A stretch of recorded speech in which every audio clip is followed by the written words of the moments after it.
وَلَقَدْ يَسَّرْنَا الْقُرْآنَ لِلذِّكْرِ فَهَلْ مِن مُّدَّكِرٍ۔ آج انشاءاللہ تعالی ہم سورۃ الانعام کی آیت نمبر 147-48 پڑھتے ہیں اور اس کو سمجھنے کی کوشش کرتے ہیں۔ اعوذ باللہ من الشیطان الرجیم، بسم اللہ الرحمن الرحیم۔ فَإِن كَذَّبُوكَ فَقُل رَّبُّكُمْ ذُو رَحْمَةٍ وَاسِعَةٍ وَلَا يُرَدُّ بَأْسُهُ عَنِ الْقَوْمِ الْمُجْرِمِينَ۔ فَإِن پھر اگر كَذَّبُوكَ وہ جھٹلائیں آپ کو، فَقُل تو کہہ دیجئے رَبُّكُمْ تمہارا رب، ذو رحمت واسعہ وسیع رحمت والا ہے، یعنی تکذیب کے باوجود عذاب دینے میں جلدی نہیں کرتا، ولا اور نہیں، یرد پھیرا جا سکتا، باسوہ عذاب اس کا، یعنی مہلت دینے کا مطلب ہمیشہ کے لیے عذاب الہی سے محفوظ ہونا نہیں ہے،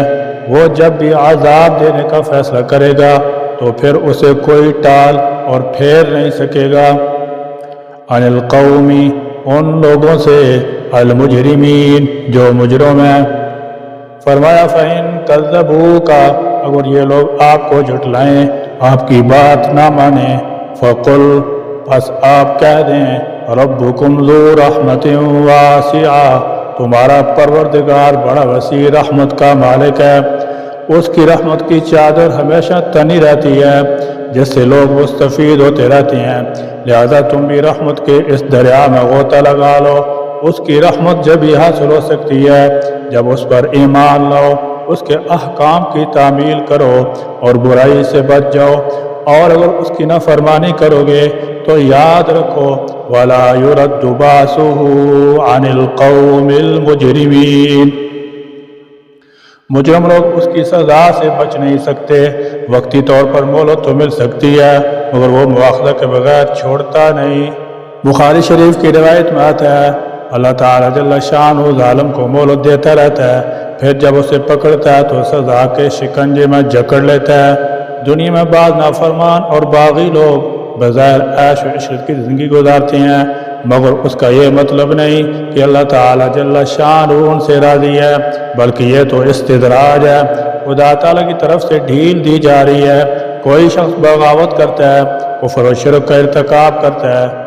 حدود اللہ کو توڑتا ہے، حقوق العباد سے کھیلتا ہے، مگر نعمتیں مل رہی ہیں تو سمجھ لو کہ اللہ تعالیٰ جل شانہ مہلت دیتا ہے، مگر کوئی مجرم اس کی گرفت سے بچ نہیں سکتا، کسی نہ کسی وقت ضرور پکڑے جائیں گے۔ مجرمین سے اللہ کا عذاب ٹلنے والا نہیں ہے۔ اللہ تعالیٰ نے ان آیات میں بنی اسرائیل کا ذکر کر کے یہ ساری بات امت محمدیہ کو بھی سمجھا دی کہ اگر تم بھی شرارت کرو گے، اللہ کے احکام کی نافرمانی کرو گے تو تم بھی سزا میں مبتلا ہو سکتے ہو۔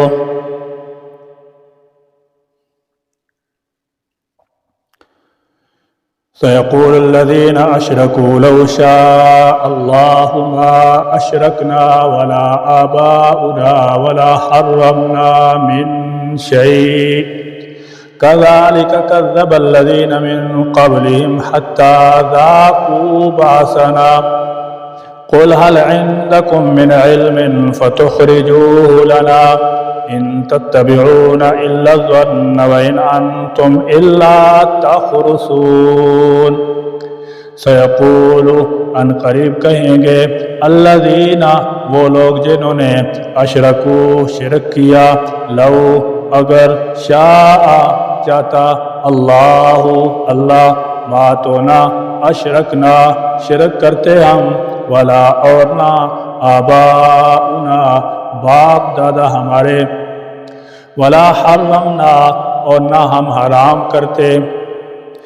یہ وہی مغالطہ ہے جو مشیت الہی اور رضا الہی کو ہم میں نے سمجھ لینے کی وجہ سے لائق ہوتا ہے، حالانکہ یہ ایک دوسرے سے مختلف ہیں۔ اللہ تعالیٰ جل شانہ نے اس مغالطے کا اظہار اس طرح فرمایا کہ اگر یہ شریک اللہ کی رضا کا مظہر تھا تو پھر ان پر عذاب کیوں آیا؟ عذاب الہی اس بات کی دلیل ہے کہ مشیت اور چیز ہے اور رضا الہی اور چیز۔ من شیئن کوئی چیز کذالک اسی طرح کذب جھٹلایا الذین ان لوگوں نے من قبلہم جو ان سے پہلے تھے حتیٰ یہاں تک کہ ذاقو انہوں نے چکھ لیا باسنا عذاب ہمارا قل کہہ دیجئے حل کیا ہے عندکم تمہارے پاس من علم کچھ علم وتخرجوہ تو تم نکالو اسے لنا ہمارے لیے ان نہیں تتبعونا تم پیروی کرتے الا مگر